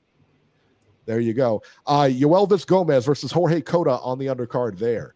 May 21st in London on DAZN, Joshua Buatsi versus Craig Richards, 10 rounds, light heavyweights. Alan Bobick versus Adam Balski, 12 rounds heavyweights. That's a good fight. That's a very good fight. Beeb, Alan Babbage, it's Babbage, is like an up-and-comer, and he's got a lot of power, a lot of, a big following for right now, I'll tell you that. Very exciting fighter. He's actually managed by exciting, right? Yeah, he's managed by Dillian White. Yeah, he's very exciting. He's very exciting. Let's see here. Tevin Farmer versus Mickey Bay. That's an Acragana. How that fight landed there, I'll never know. No TV there. May 21st from San Antonio, Texas, Andrew Tabiti versus Shermanian Snyder, 10 rounds cruiserweights. Again, no TV there. And that is all I got for this week. So a lot of fights, some good fights, some not so good. Not too bad. Not too bad. All right, let's get to the news and rumors here. Let's see here. Beeb, I told you when it happened. Mike Tyson will not be charged for an airplane scuffle. Are you surprised by this? No, because there was a lot of rallying around Mike Tyson for this. Most people were basically saying that Mike Tyson, his actions were warranted or whatever. I kind of disagree with that, but again, the other guy didn't do himself any favors. But the police decided to not press charges, and also the victim himself, who started the whole thing, he chose not to press charges either. So the police just said, "Hey, you know what? Under the circumstances, we'll just let it go." So there you go. From the San Mateo County District Attorney Stephen Wagstaff said in a statement, our decision is that we will not file any charges against Mr. Mike Tyson based on the circumstances surrounding the confrontation. These include the conduct of the victim leading up to the incident, the interaction between Mr. Tyson and the victim, as well as the request of both the victim and Mr. Tyson that no charge be filed. Yeah, so they don't want to press charges. See here, this is Mayweather. Now, some of you guys may have noticed we did not go over the Mayweather fight. That's because it was canceled. Mayweather and his former sparring partner. Apparently, the president of the UAE, the UAE, passed away this week, and the fight was canceled. So condolences to them. No word on whether it'll be rescheduled. Hopefully, it won't be. I don't know. I mean, people get paid for that. I don't know how much the undercard is getting paid. I don't know how much Floyd's getting paid for it or whatever. But I don't know. It's at this point, I just ignore these things. I don't really take them too serious. No, I don't either. What are you gonna do? De La Hoya, back in the news, he questions Canelo's approach following the Bivol loss. He said, from what I saw, and I see everything, Canelo has played a lot of golf. From experience, I used to play a lot of golf in between fights and in between training camps. It takes a lot out of you. Yeah, you're out there for 6 hours. You're standing, your legs are weak. You're focused. A fighter needs to be focused. Yeah, you're back, everything with your body. Go back to the drawing board. That's it. Golf, you can play when you're 90 years old. Go back to the basics. He also commented on Canelo's diet. He said, when you change something drastic like your diet overnight, you run the risk of it not working for your body and not adjusting properly. Maybe he should have tried it in between fights or something, but if he feels good with it, so be it. But I saw him a little tired.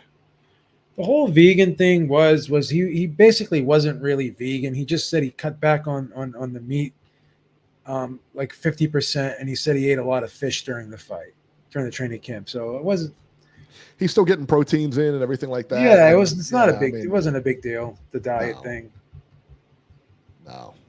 Amir Khan has called it a day. He is retiring from boxing. I think he's 35. I think this is a good move for him. Great move for him, sure. I really do. And I mean, do you think he gets in the Hall of Fame? No. Really? I don't think so. But you can make an argument because he's a champion in what, 2 weight classes? Yeah. 2 weight classes?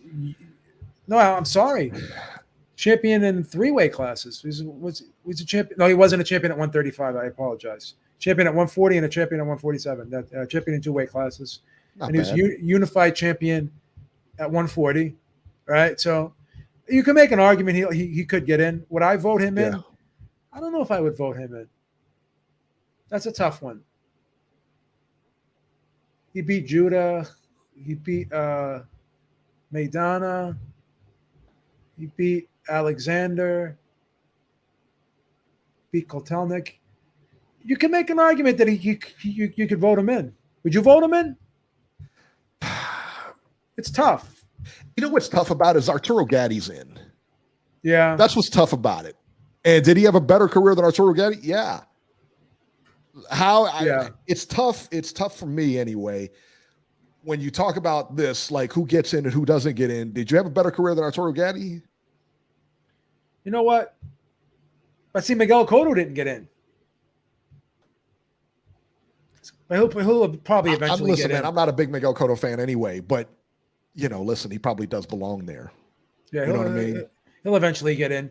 You know what? There you go. Maybe I'd vote him in. I think I'd vote him in. Maybe. It'd be tough. I'm gonna say yeah, I'd vote him in. Maybe. I'll vote him in. Josh Taylor has been stripped or vacated his WBA belt. Now, depending on who you ask, Josh Taylor voluntarily gave up the WBA belt or he was stripped. Just depends on who you ask. Either way, he's not the champ anymore. Taylor didn't want to face the mandatory Albert Puello. No, he didn't want to face that guy. Are you kidding me?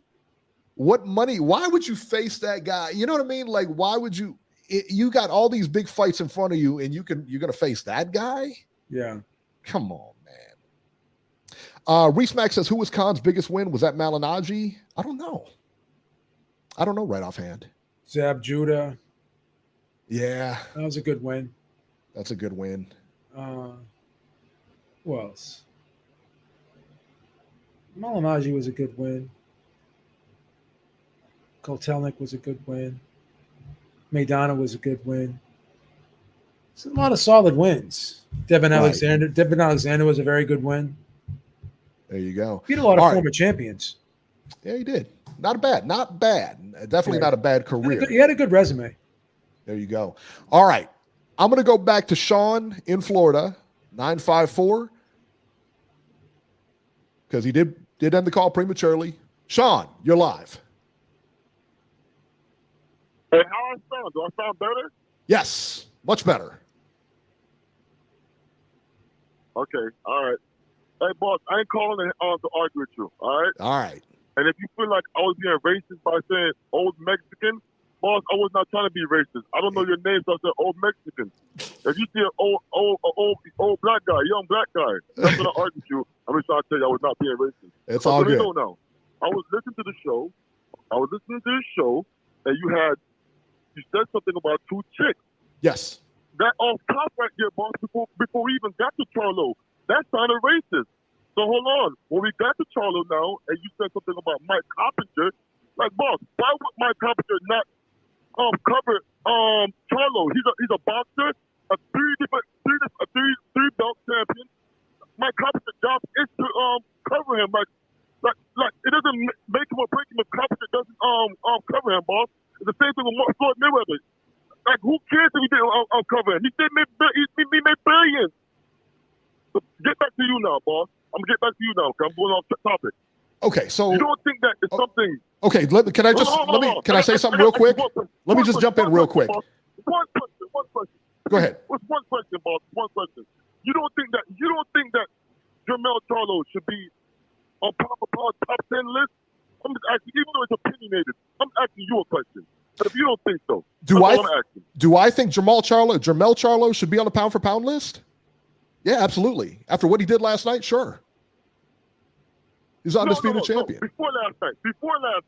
Before last night, boss. No.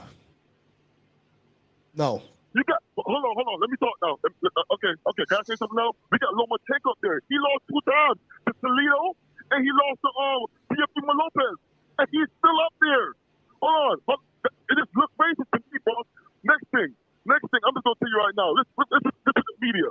I've never seen them put a heavyweight, pound for pound. They put Alexander Usyk. If I say his name right, my bad. Number 1. Come on now, man. Just put Terence Crawford number 1. You guys will never say anything about this kind of stuff. You guys will never call out this kind of stuff right here. Okay, really boxing fans? Take a breath and hang on 1 second. All right, you got to let me answer some of these here. Okay, number 1, who had Usyk? Who had Usyk rated number 1 in pound for pound? ESPN. ESPN's really got Usyk rated number 1? No, the Ring. No, I'm sorry. The Ring has him number 1, and I think Terence Crawford has ESPN number 1. Wow. No, well, first thing. Listen, boss. Listen right now. I call. You know the LDBC. I listen to all of them. I call their ass too and tell them how I feel. So if you feel like I'm coming at you now, boss, I'm a boxing fan. If I see like they're too biased and they're just talking because a black person lost and he got his ass whooped, I'm gonna call in like, nah, man. We talking about skills. We talking about boxing. Let's keep it boxing, not race, brother. Let's keep it boxing. That's all I want to do. Keep it boxing. Tyson Fury is the best heavyweight in the world. We cannot dispute that. We cannot argue that. It is what it is, man. But sometimes, like, give some of these young black fighters they props. Please, come on, man. That's all I'm trying to say. All right. Let me talk here. All right. So when I called out Katie Taylor and who was the other one? Katie Taylor and Amanda Serrano. I called them 2 chicks. That does not make me a racist. That makes me sexist. You call them broads. I'll call them broads too. You're right. I'll call them broads too. Doesn't matter. That means he's a misogynist. He's not racist. That's not a misogynist. I'm a sexist. I'm not a racist. Misogynist too. He's a misogynist too. You're a misogynist. How about that? All right. So there's a big difference there. Okay. Now, as far as Usyk being rated top number 1 pound for pound, no, that is absolutely not right. They have him now. I believe, and Beeb, you can speak to this too. They have him on the pound for pound list in the top 5 because he was cruiserweight champion and he goes up and wins a heavyweight champion, which is kind of what the pound for pound thing is. You're winning titles in different divisions. Ring has him number 1. That's what I think it is. ESPN. I think ESPN has Crawford number 1 though.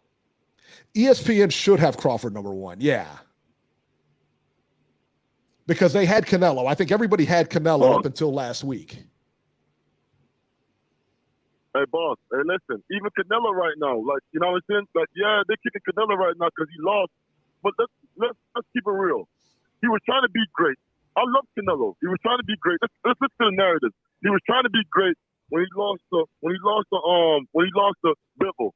But when he kicked Kovalev ass, it was like, come on. And Kovalev just got in a tough ass fight with Anthony Yarde, and he won that fight. Everybody praised him. Now he got his ass kicked right now. Let's keep it real. He got his ass kicked. It wasn't no 175 or 168. He fought a better man that night. It's like there's certain things I don't like even with I just clicked on the show and I seen somebody that I really dislike, Montero. So when I seen him talking like, damn, I seen the other host. I seen him before on the Boxing Voice, and he sounded kind of balanced, like. He sounded kind of good to me. Then I seen him on this show today with you. I'm like, damn, this old Mexican look like he hating on some niggas. Don't feel like I'm just calling you out. Nah, I'm just saying how I feel. I'm a young. Yeah, I'm straight up. I'm gonna be honest with you.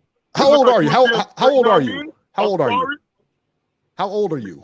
But I'm 35 with 4 kids. I'm 35 with 4 kids married. What else you want to know about me? 35. I'm 48. God, I feel old. See, he can call me an old. He can call me an old Mexican to get away with it because he's a lot younger than me. So. No, I could be his father. Yeah, Joe. Yeah, you could be his dad. You said that young black. Listen, I'm sorry. What is your name? What is your name, by the way? Sorry. Eric. Oh, your name is Eric. I thought the other guy was Eric. Okay, Eric. My bad, Eric. I ain't gotta call you old Mexican no more. Eric, I appreciate that, man. Thank you. I just feel like you was just coming off. Chauvinist pig. Come Call on, him chauvinist pig. Man. Call him chauvinist pig. I'll stop it, B. Give the man some props, man. That's right. Come on, man. Give the man some props, man. I gotta give you something. Give this man some props, man. Let's call it fear. Let's call it fear, boss. Come on, let's just call it fear. So let me ask you a question. How long have you been listening? How long have you been listening to us, man? I tune in like every other time. Whenever y'all put videos up, I tune in.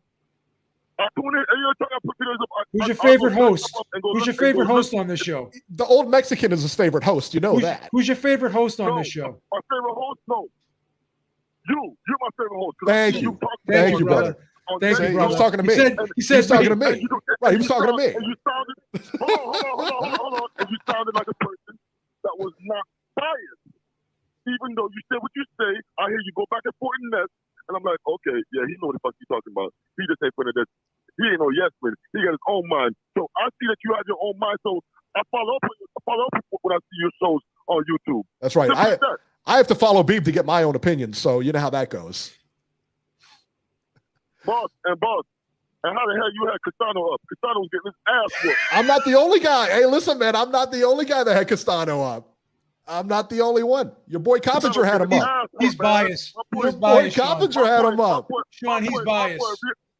My boy had a real good game. Listen, and please, I'm going to go. I'm going to hold y'all up. But please, I got to give Derek James some props for trainer of the year. Derek James is awesome. Right now. Derek James is good. No question, man. Derek James is good. I'm so thankful. I'm so thankful for the conversation. Listen. I'm thankful for the conversation. Thank sorry you. If y'all feel like I disrespected y'all. I'm sorry for calling you old Mexican, Eric. It won't happen. But please, man, let's give a little bit more fear. Yeah, just do better, Eric. You got to do better. Just do better. Oh, stop it, Eric, just do better. I love the show. Let's have a good. I love the show. Have a good day, boss. All right, man. Thank you so much for calling back in. If it wasn't for me, that guy wouldn't even be a listener. Oh, my God. Are you serious? You know, if it wasn't for you, the guy wouldn't be a listener. No. Come on, Beeb. Stop. You could take credit for callers like Robbie. That's your creation. They want him back on the show. That's my creation, son. They want him back on the show. Yeah. One person. Take a vote, man. One person voted him on. There it is. One person voted him on. Unbelievable. All right, what do we got here? How can Eric even say Katie Taylor is a woman? Wow. Oh, he's not a biologist. Wow, that's rough, man. Oh, she looks like a woman to me, man. Beeb, she looks like a woman to you? Yeah. Oh, that's rough, man. This chat's so brutal, man. Yeah. So brutal. I'm not even going to get into that debate. That's another show. You're so rude, Beeb. So rude. Ruben Gutierrez says Bud Crawford has won 5 straight welterweight title defenses. What are you talking about? I don't know. What are you talking about? I don't know. What are you thinking? Again, what is he talking about? This is so. See how subjective this is, Eric? You got one guy saying one thing, another guy calling and saying another. It's just there's just no way you're going to win with this pound for pound debate. You just can't win. That's why I choose not to have it. You whoever you think is the best, you think is the best. You know. Well, how do you define pound for pound? Also, that's another one. Like, how do you define it? Once again, I think a lot of it's based off of accomplishments, because this whole thing about, well, if everyone was the same size, who would be the most skilled? But skill is based upon your size anyways, because if you, like I said this 1,000 times, if you're 5'8" and you weigh 168 pounds, you're not going to be taught to box like Michael Nunn. You know what I mean? Right. So, what if I was big? Well, then you would lose your speed. You know what I mean? So who knows what you would be if you were the same size as somebody else? Like Maestro says, honey, I shrunk the kids. I mean, yeah, that's a good analogy. That's a really good analogy. That's why I hate it. But if you want to really look at, I guess the biggest measuring stick would be accomplishments. King KO says 5 straight defenses against B and C class fighters. No, I disagree with that. See, everyone's going to have a different. Again, we can. Yeah. Anyone can say anything about anyone's opponents. This guy didn't fight that guy. This guy beat that guy when he was having his period. I mean, they're going to say anything. Oh, stop it. Who's being misogynistic now? Taking me out of context now, please. You taking it out of context. There ain't no context to take. You said what you said. Taking me out of context. Taking me out of context, please. Said what you said, man. I'm just saying. This guy had a fight with his wife. That's why he went into the ring not 100%. I mean, they come up with all these excuses why guys lose. Do you remember Mark Castano? Yeah. From the Jets, and when he started boxing, that fight he lost, he was like, I was arguing with my girl, and you know how that is. I'm like, he's like, can't get focused on that. I'm like, he used that. He went there. Then Mayweather's 36, and he beats Canelo, and Canelo was green. And then when Ray Leonard's 34, and he loses to Terry Norris, who was 24, Mayweather was past his prime. How do you measure these things if there's two standards for different fighters? I mean, just you can't win. No, you can't. And again, it's all subjective. So it's all subjective. That's why I'm not gonna tell you anyone's wrong, anyone's right. Believe what you want to believe when it comes to pound for pound. Score a fight however you want to score it. I'm not going to yell at you or criticize you or say you're blind. Do what you want to do. Why isn't? I'm going to ask this question now. Why isn't Clarissa Shields on the pound for pound list? She's on the female pound for pound list. No. Why isn't she on the pound for pound list? The female. How many people they got on the female pound for pound list? Well, let's be realistic here. I mean, how many people could you possibly have on that list? 5? It's really sad though. Like when you look at the higher weight classes in the women's divisions, there's like 50. There's like 50 registered fighters. No. How many registered heavyweights are there in the female division? Who cares? Nobody. I mean, when was the last time you saw a female heavyweight fight? Yeah, it's very far and few between. Yeah. King KO says women should have a separate list. Why? They're not going to be fighting against the men. So why would you put them in the same rankings as the men? To be honest, because there's not enough to make women. There's not enough rankings to make women pound for pound. Well, I guess you got on that list. Katie Taylor, Amanda Serrano, Clarissa Shields. Well, if you are going pound for pound, technically they aren't going to be fighting each other. So, I mean, really, like I said, man, who else you got on that list? You got nobody. No, you make nobody on that list. One thing I can never argue. I make a good point. One thing I can never argue against what you say when you talk about the rounds. I really think the 2-minute rounds is really a bad thing when it comes to women's boxing. I'm not a big fan of it. Yeah, really not. They're 20 minutes. Wow, BoxRec has Clarissa Shields at number 9 pound for pound. Jesus. In the women's? Yeah. Who do they got as number 1? Katie Taylor, Amanda Serrano. They got Delphine Persoon number 3. They got Sinisa Estrada number 4. Let me see how the ring has. See how different everyone's rankings are, Eric? It's like you can't. It's crazy, right? You can't make sense of it, right? No, it's nuts. Really can't. Haplotype, me and you agree on this one. Ebony Bridges is my favorite female boxer. Mine Jesus too. Jesus Christ. Who's being sexist now, Beeb? Come on. What? I can't appreciate her boxing ability. She did look good. She did look a lot better in her last fight. Yeah, she did. Take that. That weigh-in she had. So the ring rankings are this. They have Katie Taylor number 1. They have Clarissa Shields number 2. They have Amanda Serrano number 3. Nobody cares about that, Beeb. Yeah, so they have their own. I'm surprised they got I'm surprised they had 10 to put up there. Well, look at the ring. The ring only ranks the top 5 in each division. Isn't that because there's not enough fighters, right? Isn't that crazy? Yeah. There's not enough fighters in each division. Isn't that crazy? It is. It's nuts. All right, guys, we're going to get moving here. That'll do it for this edition of Ringside Reporter. As always, you can catch Joe Habib on Twitter at jhabib1 and find our YouTube channel at ringsidereporterlive.com. You can find me on Twitter at ringside73, and we will see you guys next week.